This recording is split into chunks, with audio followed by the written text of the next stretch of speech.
नमस्कार मित्रांनो, स्वागत आहे तुमचं पुन्हा एका नवीन व्हिडिओमध्ये. मित्रांनो, तेलाला अनेकदा जगातील संपत्तीचा सर्वात मोठा स्रोत मानलं गेलं आहे. परंतु हीच संपत्ती अनेकांसाठी शाप देखील ठरली आहे. काही देश या संसाधनाचं योग्य व्यवस्थापन करण्यात अपयशी ठरलेत आणि परिणामी अर्थव्यवस्था कोलमडली गेली आहे. तर काहींनी त्याचं रूपांतर भविष्यातील महाशक्तीमध्ये केलं. व्हेनेझुएला, नायजेरिया आणि नॉर्वे याचं उदाहरण हा फरक स्पष्ट दर्शवतात. या तिन्ही देशांकडे तेलाचा भरपूर साठा आहे, परंतु त्याचे परिणाम मात्र भिन्न आहेत. एकीकडे दोन देश आर्थिक संकटामध्ये सापडले, तर दुसरीकडे एका देशानं जगातील सर्वात मोठी संपत्ती निर्माण केली आहे. मध्य पूर्वेतील तणावाच्या पार्श्वभूमीवरती कच्चं तेल सध्या चर्चेचा विषय बनला आहे.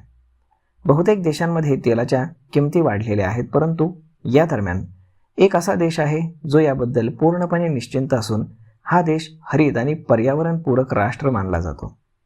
आश्चर्याची गोष्ट म्हणजे की या देशाच्या रस्त्यांवरती तुम्हाला मोठ्या आलिशान गाड्या नाही तर सायकलींवरती लोक प्रवास करताना दिसतात. त्याचवेळी 98% देशाची वीज ही अक्षय ऊर्जा स्रोतांमधून पूर्ण केली जाते. नॉर्वे हा क्रूड ऑइलचा पुरवठा करणाऱ्या देशांपैकी आहे, परंतु स्वतः मात्र खूप कमी इंधन वापरतो. 2024 पर्यंत नॉर्वेमध्ये विकल्या गेलेल्या 10 पैकी 9 गाड्या इलेक्ट्रिक होत्या, असं अलीकडच्या आकडेवारीवरून समोर आलंय. या देशातील ऊर्जा आणि विजेबद्दल लोक जास्त जागरूक असून तेलावरील आपलं अवलंबित्व अधिकाधिक कमी करत आहेत. 28 फेब्रुवारी 2026 रोजी मध्य पूर्वेतील संघर्ष जेव्हा सुरू झाला आणि हॉर्मुझ तणावामुळे जागतिक तेलाच्या किमतींमध्ये मोठी वाढ झाली. आंतरराष्ट्रीय तेलाच्या किमतीतील या वाढीचा नॉर्वेला लक्षणीय फायदा झाला असून इराणमधील युद्धामध्ये नॉर्वेमध्ये अतिरिक्त डॉलर्सचा ओघ वाढला असून तेथील शेअर बाजाराने देखील विक्रमी उच्चांक गाठलेला आहे. नॉर्वे इंटरनॅशनल एनर्जी एजन्सीचा सदस्य असून सर्वात आधी कार्बन टॅक्स लागू केलेला आणि या देशामध्ये हवामानविषयक उद्दिष्टांबाबत कायदे भरपूर कठोर असणारा देश आहे. नॉर्वे जलविद्युतद्वारे देशाच्या ऊर्जेची बहुतांश गरज भागवतो आणि म्हणूनच देशातील कार्बन उत्सर्जन खूप कमी आहे. जलविद्युतद्वारे ऊर्जेची गरज पूर्ण करूनही नॉर्वे गॅस आणि तेलाचं सातत्यानं उत्पादन वाढवून निर्यात देखील करतोय. जगातील वेगवेगळ्या देशांना तेल आणि गॅसचा पुरवठा एकाप्रमाणे नॉर्वेच्या अर्थव्यवस्थेचा कणाच आहे. देशाच्या GDP पैकी 60% अधिक वाटा ऊर्जा निर्यातीचा आणि GDP मध्ये अंदाजे 20% वाटा असल्याचं एका अहवालातनं समोर आलंय.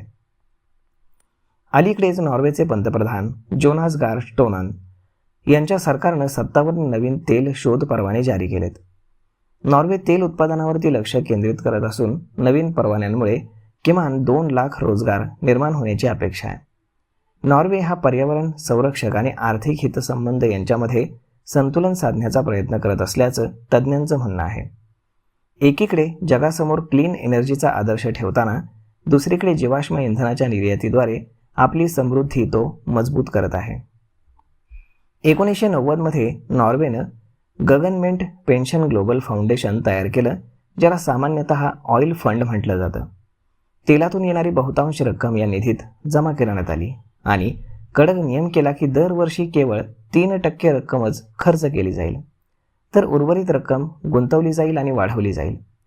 अशा प्रकारे 2026च्या सुरुवातीपर्यंत नॉर्वेजियन ऑइल फंड म्हणजेच गव्हर्नमेंट पेन्शन फंड ग्लोबलचं मूल्य $2.2 ट्रिलियन अमेरिकन डॉलर्सहून जास्त झालं असून यामुळे नॉर्वे जगातील सर्वात मोठा सॉव्हरेन वेल्थ फंड ठरलेला आहे. तर मग मित्रांनो, अशा पद्धतीनं ऑइलसाठी भांडून काही देशांनी आपल्या इकॉनॉमीचं वाटोळं करून घेतलं, तर नॉर्वेसारखा जो देश आहे तर त्यानं ऑइलमधनं पैसे कमवून स्वतःच्या देशाचं भविष्य हे सुरक्षित करून ठेवलं. तर मग मित्रांनो, ऑइलचा आणि नॉर्वेनं त्या ऑइलचा वापर करून बनवलेली ही इकॉनॉमी याबद्दल तुमचं मत काय हे तुम्ही आम्हाला कमेंट करून नक्कीच सांगा. आणि जर हा व्हिडिओ तुम्हाला आवडला असेल तर आपल्या जवळच्या मित्रमंडळींसोबत देखील हा व्हिडिओ तुम्ही शेअर करायला विसरू नका. धन्यवाद.